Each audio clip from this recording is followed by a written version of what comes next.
거룩한 부처님께 귀합니다. 거룩한 가르침에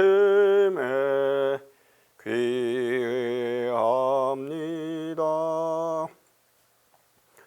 거룩한 스님들께 귀합니다.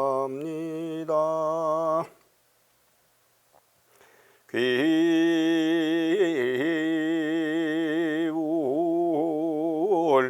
양족전 귀보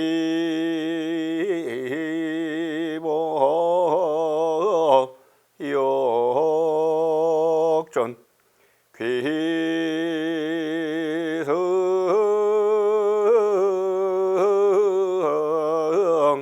충중전 부땅 사라낭가 자미 담망 사라낭가 자미 상강 사라낭가 자미. 살아있는 생명을 죽이지 않겠습니다. 주지 않은 것을 내 것이라고 오해해 갖지 않겠습니다. 나의 사랑을 잘 지키는 깨끗한 사랑 행위를 하겠습니다. 나쁜 말, 곧 거짓말, 욕설, 이간질, 아첨하는 말을 하지 않고 좋은 말을 하겠습니다. 몸과 마음을 마비시키고 혼돈케 하는 음식을 섭취하지 않겠습니다. 우리가 행복을 위해서, 지속 가능한 행복을 위해서, 해탈을 위해서, 깨달음을 위해서 가는 길, 저한테 가르침을 받아서 종단에서 진행하는 합동 수계 살림이라는 것이 있습니다. 삼인이 계를 받게 하기 위해서 저 전라남도 순천의 조계산 서남사 태고총림 서남사라고 우리 세계문화유산에 등재된 아주 아름다운 사찰 가람이 있습니다. 태고총림 서남사에서 한 달 동안 수계살림을 통해서 승려가 되어서 살아갈 기초 자세를 갖게 하고 또 그 기본 수행자의 초기 단계를 삼이 또는 삼인이라고 하는데 삼인이 계를 받기 위한 교육을 한 달 동안 하고 마지막 날에 수계 작법, 계를 주는 작법, 거기에서 법명을 받습니다. 제가 법편이라는 이름을 받는 것은 바로 그런 과정을 통해서 받게 되는 것이고, 무상이라는 법포는 그 뒤에 또 한참 수행 정진해서 어떤 일정한 그런 수준이 되었을 때 건당이라는 절차를 통해서 다른 법포를 받는다고 가끔 제가 말씀을 드린 바가 있습니다. 실제로는 달마대사의 다음 제자가 해가이고, 그리고 승찬, 도신, 홍인에 이어서 여섯 번째 해능이라는 스님이 되었는데, 특이하게도 해능이라는 스님은 일반 사회 학력이 전혀 없었다고 합니다. 그냥 나무꾼 출신이었는데 자기 자신의 마음을 스님이 돼서 계를 받기 전에 이미 깨쳤다는 것입니다. 그래가지고 그게 일반적이지 않다 보니까 사람이라는 게 사람과 함께 있으면서 살고, 그리고 우리가 설사 극락에 가든 천국에 가든 자기 자신의 디딘 발은 세상에 있는 것이고, 그리고 사찰도 세상에 있는 것이기 때문에 승려의 단체가 또한 다 같이 깨달은 것이 아니기 때문에 좋지 않은 상태의 마음을 갖고 있는 이들이 혹시 좀 어렵게 할까 봐 먼 곳에 가서 숨어 살았다고 합니다. 그들이 사냥꾼들이었다고 하고, 사냥꾼들 틈에 16년간을 살다가 드디어 이제 때가 되었구나라고 생각하고 나왔는데 거기가 광동성 광효사라고 하는 곳입니다. 당시에는 법성사라고 하는 곳이었고요. 거기를 막 지나가는데 두 스님이 와, 태극기가 깃발이 펄럭인다. 아, 이 사람아 무슨 놈 태극기가 그게 아니고 바람이 펄럭이는 거야. 깃발이지. 바람이야. 깃발, 바람. 그때 지나가던 더벅머리 아저씨 또는 총각이 그건 깃발도 바람도 아니고 그대들 마음이 흔들린 겁니다. 라고 했는데 그런데 지나가던 큰 스님이 그걸 보고 들었다는 겁니다. 근데 깜짝 놀래가지고 혹시 내가 알고 있는 하고 물어보니까 역시 스님께서 알고 있는 그 사람입니다. 그래요. 모두들 모여라 라고 하고 이 큰 스님이 머리를 깎아줍니다. 그 머리를 깎아주고 나서 그 절 안에 있는 모든 이들을 다 그 금방 머리 깎은 그것도 삼위계도 받지 않았던 그 사람에게 절을 하라고 하고 그리고 법상에서 법문을 하게 합니다. 그것이 유명한 깃발을 꽂을 수 있는 깃대를 세웠다라고 하는 것이어서 요즘 말로 얘기하면 학교를 세웠다라고 볼 수 있습니다. 또는 학교를 열었다고 볼 수 있습니다. 어떤 학교냐? 메디테이션, 참선, 좌선, 화두 참선, 뭐 어떤 선이든 또는 사마타, 삼마디, 위파사나 선수쿠를 열었다라고 이야기할 수 있습니다. 그래서 비로소 육조 해능 스님, 대감 해능 스님 같은 사람인데요. 그 해능 스님 후엔 그 해능 스님은 그때부터 설법을 하기 시작해서 선의 스승, 선생님, 교수님이 된 것입니다. 그래서 그런 법회가 시작되게 됐다는 이야기를 잠깐 말씀을 드렸고 영명 연수 선사께서 말씀하신 8일성 해탈문 이야기를 제가 잠시 했었는데 조금 더 이어가도록 하겠습니다. 예불이란 부처님의 덕을 존경함이고 연불이란 부처님의 은혜에 감사함이고 지계란 부처님의 행을 본받음이고 경전 읽는 간경은 부처님의 법의 이치를 밝힘이고 좌선은 부처님의 경지를 체험하고 좌선은 체험을 하고 참선은 부처님의 마음의 합함을 뜻합니다. 그리고 득오 깨달음을 얻은 것은 부처님의 도를 증득함, 체험함이죠. 그리고 설법이란 부처님의 바람을 채움이라는 그런 말이라고 이야기한 바가 있습니다. 예불은 예불 means respecting the virtue of Buddha. 또 reciting Buddha's name means giving thanks for the grace of Buddha.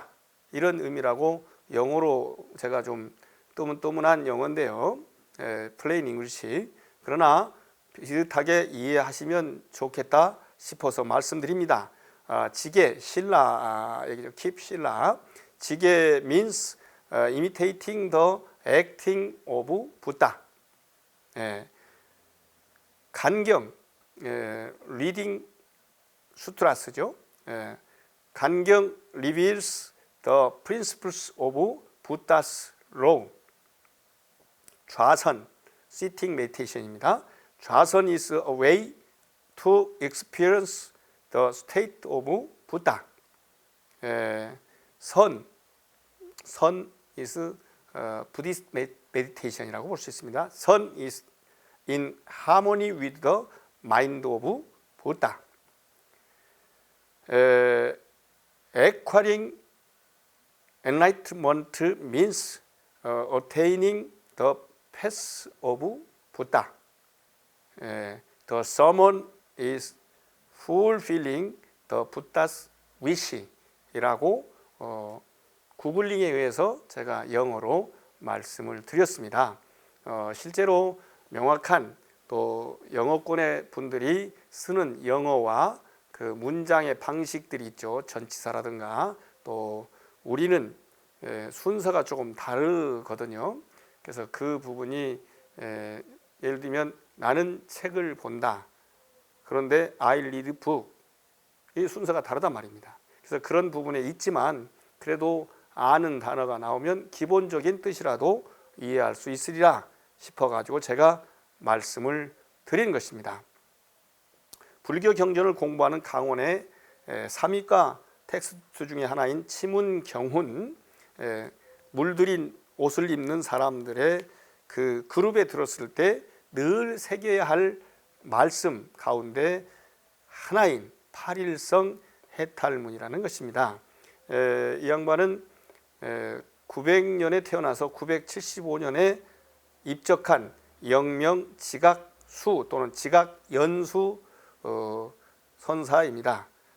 선교일치 사상을 표방했고 중국의 북송시대의 선승입니다. 속성은 왕씨라고 하고 나중에 천태 덕소국사에서 참선을 깨닫고 법안종의 제3조가 되었다라고 이야기합니다. 영명사에 오래 있었기 때문에 영명, 그 다음에 연수 선사라고도 하고 만선 동기집, 유심결, 종경록 등 아주 100권이 넘는 책을 쓴 분으로 이름나 있습니다. 그래서 이런 부분들을 말씀하신 우리 영명지각수선사의 8일성 해탈문에 나오는 예불도 늘 해야 하고 연불도 늘 해야 하고 계율도 당연히 늘 지켜야 하고 간경, 경전을 읽는 것도 늘 해야 할 일이죠. 그리고 좌선과 참선이 어떻게 다를 수 있겠느냐. 실제로 같기도 하고 다르기도 합니다. 앉아서 하는 선은 좌선인데 주로 앉아 있는 걸 중심으로 그리고 생각이 매우 여러 가지가 일어나기 때문에 그걸 고요히 가라앉히는 일. 그래서 묵묵히 고요히 지켜본다. 그래서 묵조선이라고도 이야기합니다. 물론 이것이 우리 안에 몸의 변화를 또는 몸과 닿는 그 접촉의 변화 또는 느낌의 변화를 살펴보는 그런 것들은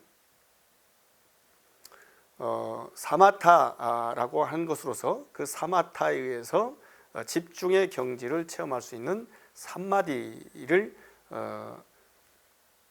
개발할 수 있습니다. 그래서 선정삼매를 개발하는 공부와 그 선정삼매가 이루어진 상태에서 우리 마음속에 일어나는 그런 여러 가지 변화, 이 마음속의 변화는 마음은 하나의 대상만을 대상으로 해서 자기 생각을 일으키게 됩니다. 그런데 그 속에 여러 가지 마음들이 왔다 갔다 하는 것이죠. 그래서 그 마음 속에서 좋지 않은 마음, 그것을 번뇌라고 하고 그것을 없애는 것, 그걸 명확하게 알도록 하는 것이 대개는 어떤 것도 그대로 있는 것이 없다, 무상하다 이거죠. 그리고 그 어떤 것도 변할 수 없는 그 체성, 특성, 본체, 본성이 있다고 할 수 없다. 이걸 무아라고 합니다. 그리고 그렇게 된 것에 내가 적응하지 못한다면 괴로운 거죠. 그래서 무상고 무아를 알게 되는 것, 그것이 윗바사나를 통해서 알게 된다라고 했는데 이런 말들을 제가 무엇으로 설명했습니까? 한국말이든 중국 단어든 또는 인도 말이든 어떤 말을 통해서 했지 않습니까? 그 말을 제가 여러분들에게 어떤 이익을 제가 받으려고 하는 것 아닙니다. 물론 저도 여러분들한테 전하는 것이 기쁘고 좋기 때문에 그것 또한 이익일 수 있지만 대개는 모르는 여러분들에게 알려주는 것이 제가 해야 할 그런 의무이기도 하고 또 알고 있어야만 알려줄 수 있지 않습니까? 에너지가 높은 데서 위치가 낮은 데로 내려가는 것처럼 그런 거와 마찬가지이기 때문에 이런 이야기들을 해 드리는 것입니다. 그렇게 해서 제가 말을 통해서 깨달음을 얻게 하는 것, 이것이 이제 참선이되, 내 마음속의 법칙을 보는 것 위파사나, 그리고 우리가 하는 이런 단어에 얽혀 있는 뜻, 제가 혹시 발음을 잘못하거나 잘못된 어떤 글을 보고 썼거나 내가 머리에서 또는 마음에서 해석이 잘 안 되는 것을 설명할 때 조금 틀릴 수도 있거든요. 이제 그렇기 때문에 그 말이 어떻게 쓰일 것인가. 또 하나는 예를 들면 우리나라 코리안 랭귀지가 매우 어렵다고 합니다.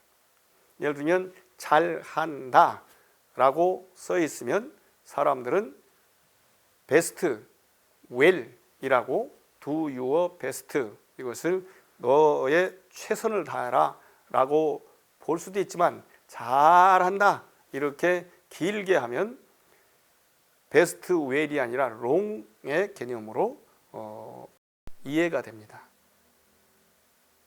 그래서 이런 부분들을 어떻게 설명하고 이해할 수 있겠냐라고 했을 때 이런 경우도 있어요. 운문문원이라는 아주 유명한 젠 마스터, 선 마스터, 선사 큰 스님께서는 제자가 묻습니다. 부처님 그런데 부처님이 어떤 분입니까? 라고 했더니 부처님 말이야, 그 양반은 마른 똥막대기야 라고 했을 때 마른 똥막대기가 무슨 뜻이냐, 지금 생각해서는 거의 모든 사람이 알 수가 없고 참선을 전공으로 하는 사람들까지도 이게 알기가 쉽지 않습니다. 왜냐하면 똥막대기가 무언지를 모르니까. 똥막대기는 우리나라 부여박물관에도 지금 보존되어 있는데 막대기입니다. 막대기인데 우리가 먹고 소화시켜서 내보낼 때 그때 싼 그 대변, 똥을 닦으려면 옛날에 물로도 닦았지만 지금도 물론 비데를 통해서 물로 닦고 말리지만 그 이전에는 휴지 또는 화장지를 통해서 닦을 수밖에 없지 않습니까? 그런데 그것이 종이가 만들어진 것은 후한 때쯤이어서 지금으로부터 한 천년이 넘었죠. 그리고 그 1000년 이전 또는 1500년 이전에는 종이가 없었습니다. 그리고 그때 만들어진 종이도 화장지로 휴지로 쓰인 것이 아니고 주로 임금님을 비롯한 세상에서 상위 그룹의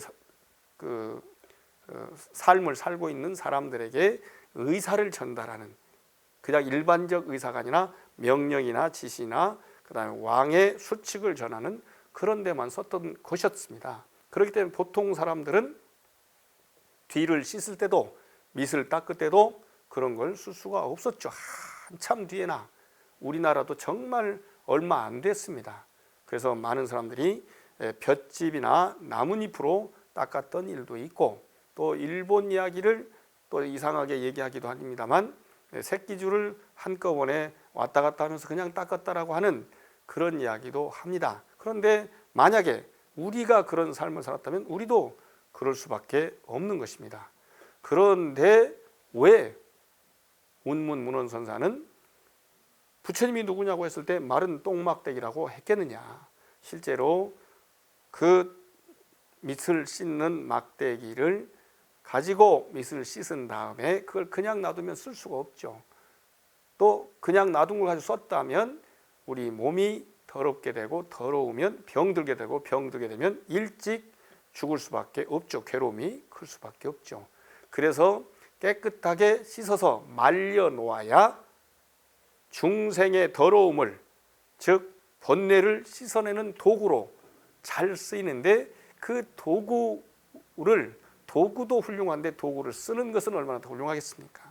그러니 우리 부처님은 바로 마른 똥막대기처럼 중생의 번뇌라고 하는 대변을, 똥을 씻어내고, 그래서 건강하게 하고, 그 몸이 건강한 것처럼 건강한 신체에 건전한 정신이 깃든다고 하는 것처럼 훌륭한 마음 닦음을 통해서 부처가 되어서 더러운 것을 없애고 깨끗해지고 묶여 있는 것을 풀어서 자유롭게 되고, 그리고 우리 나처럼 이렇게 해봐라, 그러면 따라서 나처럼 된다라고 하는 걸 가르쳐주는 그런 분이 되는 게 아니겠느냐 말입니다.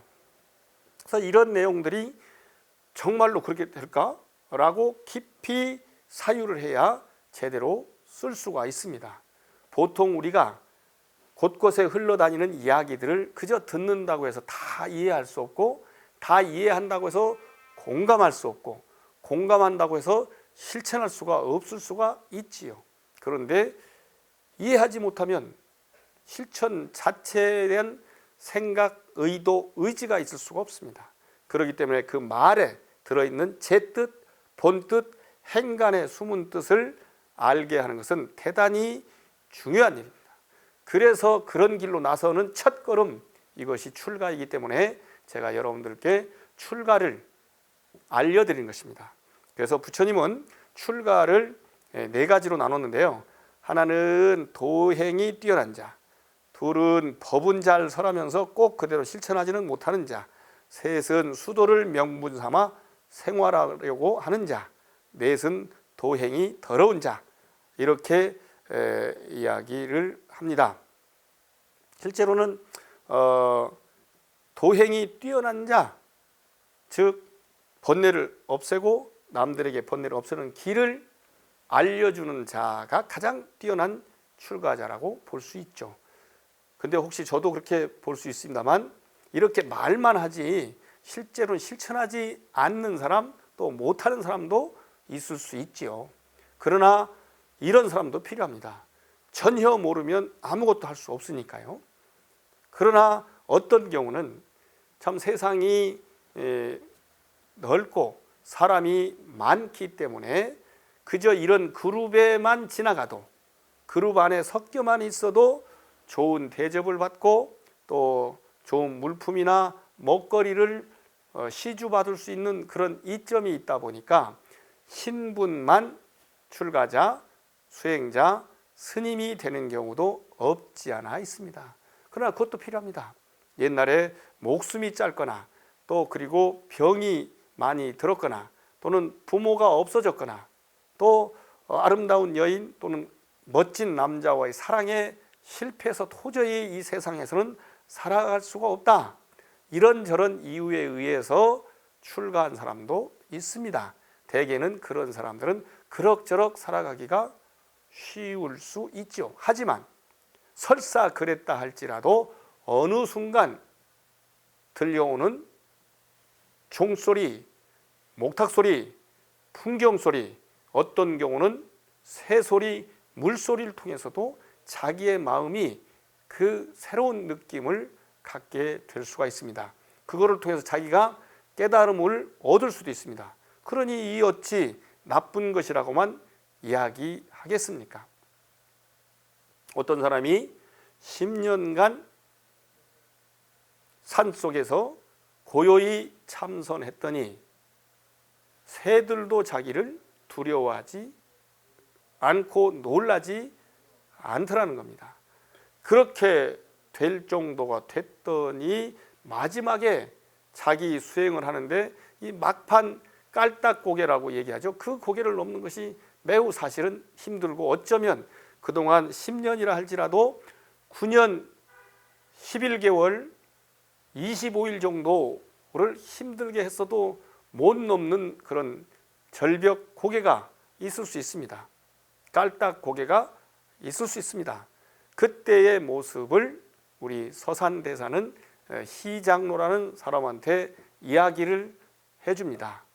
어젯밤에 비가 엄청나게 세게 몰아닥쳐서 매우 복잡했지만 농사일이 끝난 농부가 호미로 논을 잘 일구고 또 농사를 짓고 이게 다 지었기 때문에 마무리한다는 의미에서 그 물로 씻고 돌에다가 호미를 탁탁탁 3번 치면 그 소리가 칭칭칭 하고 맑은 소리가 나게 됩니다.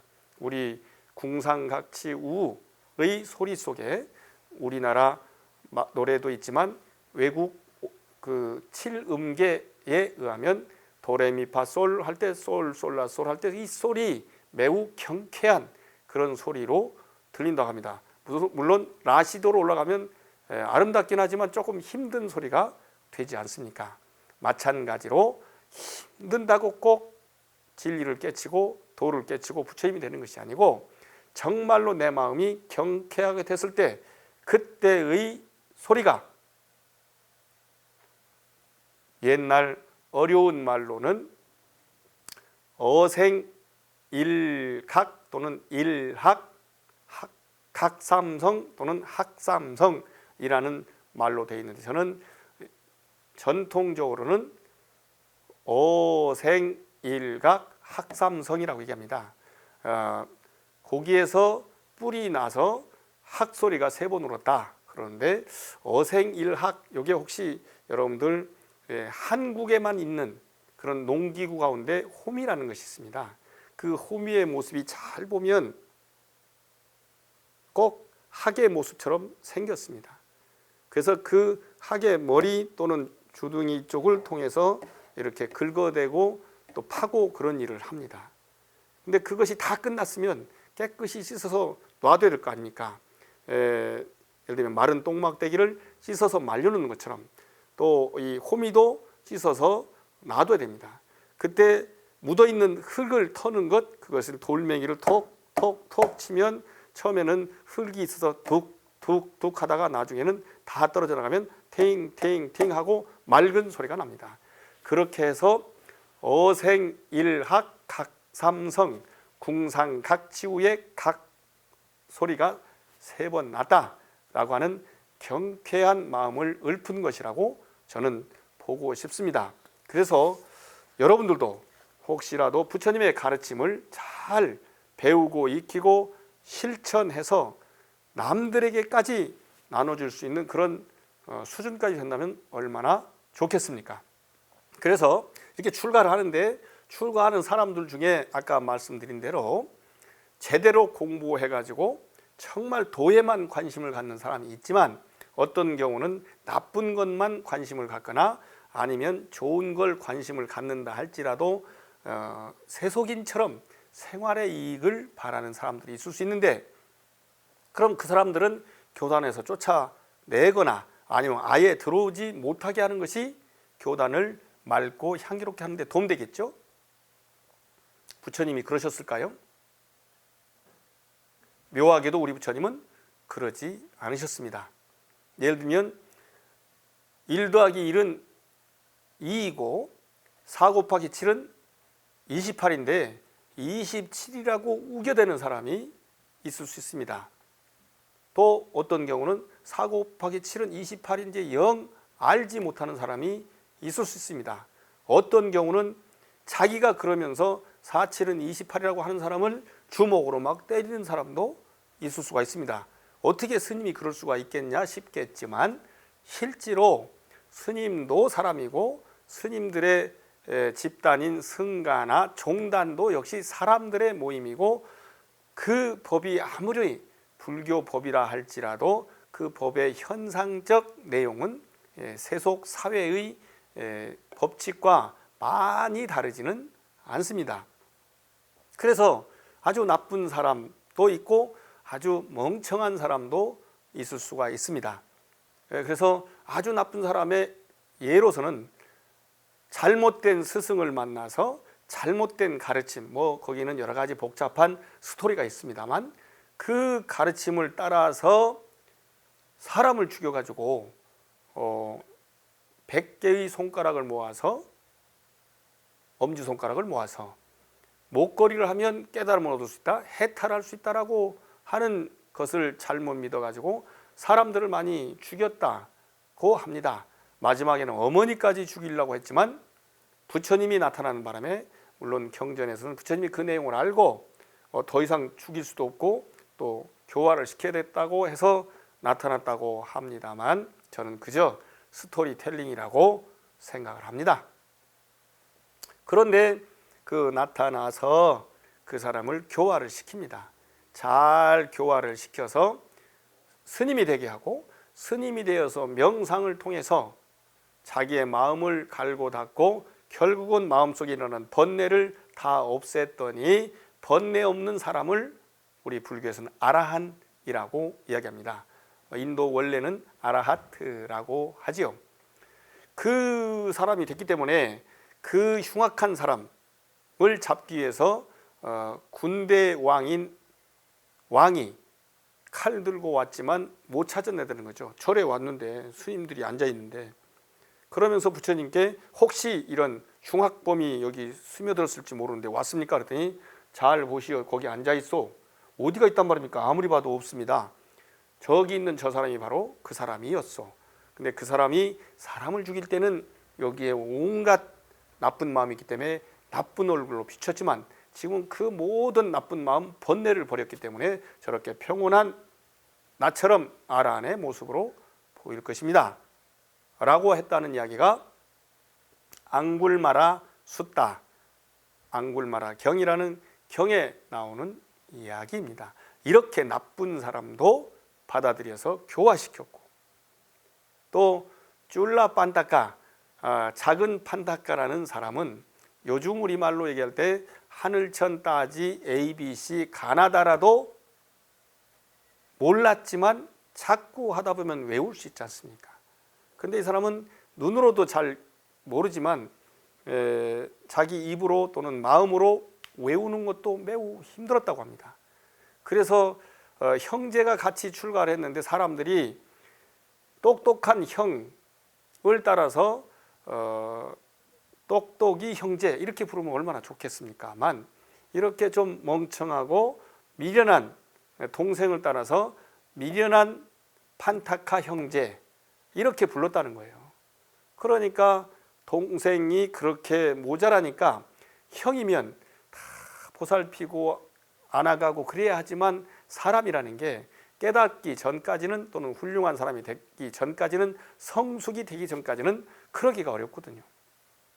그래서 야, 너 때문에 창피해서 못 있겠다, 너 그냥 집으로 돌아가거라 라고 해서 정말로 형까지 망신시키기가 싫어서 울면서 집으로 돌아가다가 부처님을 만났습니다. 왜 그러느냐, 아시다시피 그래, 공부는 하고 싶으냐, 수행하고 싶으냐, 도를 깨치고 싶으냐, 저야 당연히 하고 싶죠. 그러면 지금부터 빗자루를 가지고 도량을 깨끗이 매일 몇 시간 쓸어라.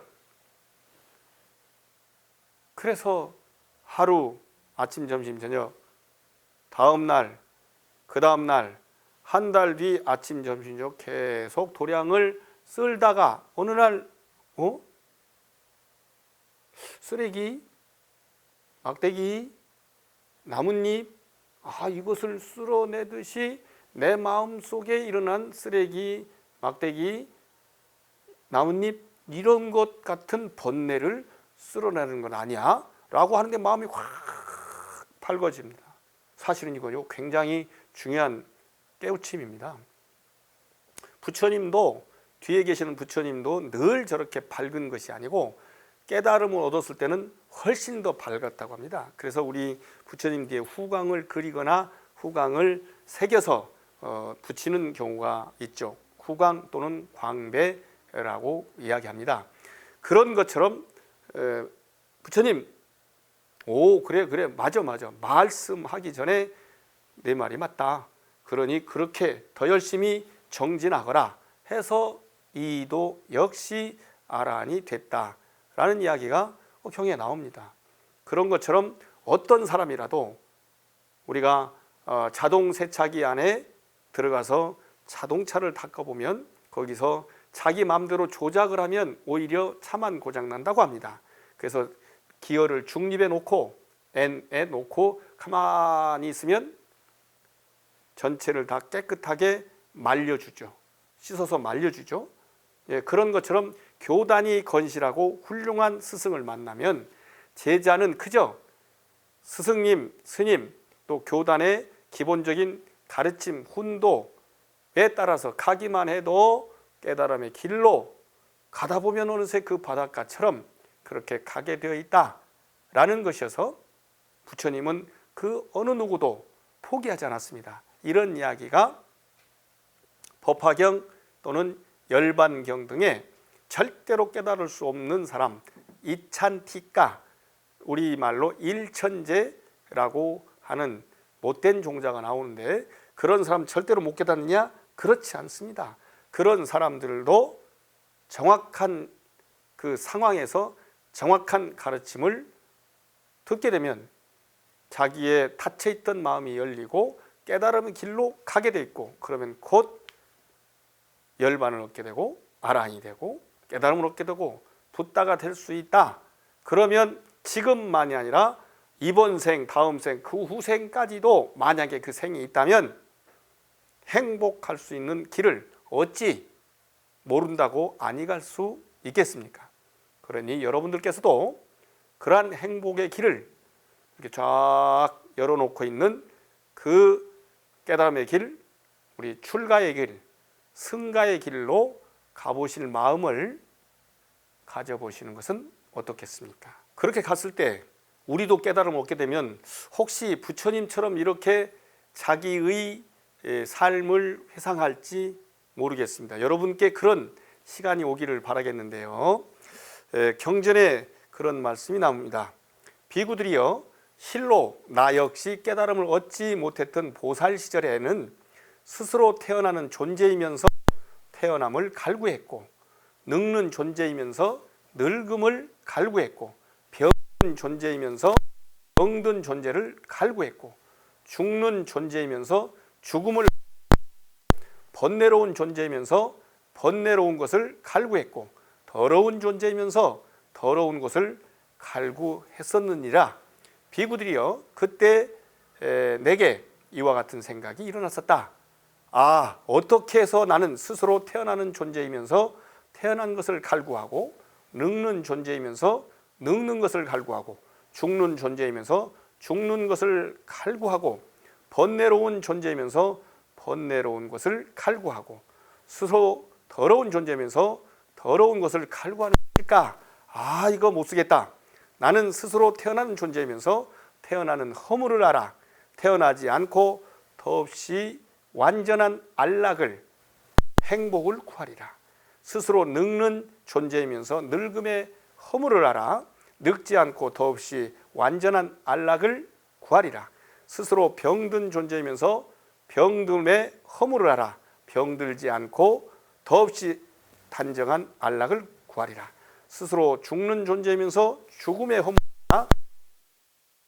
더없이 완전한 안락을 구하리라. 스스로 번뇌로운 존재이면서 번뇌로움의 허물을 알아. 번뇌롭지 않고 더없이 완전한 안락을 구하리라. 스스로 더러운 존재이면서 더러움의 허물을 알아. 더럽지 않고 더없이 안락한 완전한 안락을 구하리라. 이렇게 생각했던 나는 그때는 아직 꽃다운 청년으로서 머리는 검었고 행 가득 넘치고 오해하는 청춘이었다.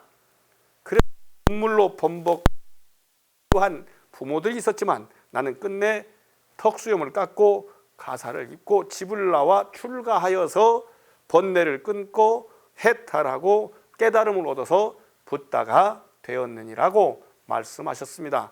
여러분도 붓다가 되시는 것이 어떻겠습니까? 중생을 다 건지오리다. 번뇌를 다 끊으리다.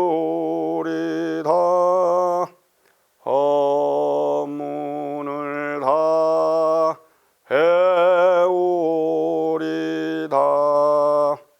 불도를 다 이루리다. 중생무변 서원도 번뇌무진 서원단. 법문무량 서원악 불도무상 서원성. 모두 부처님 되십시오.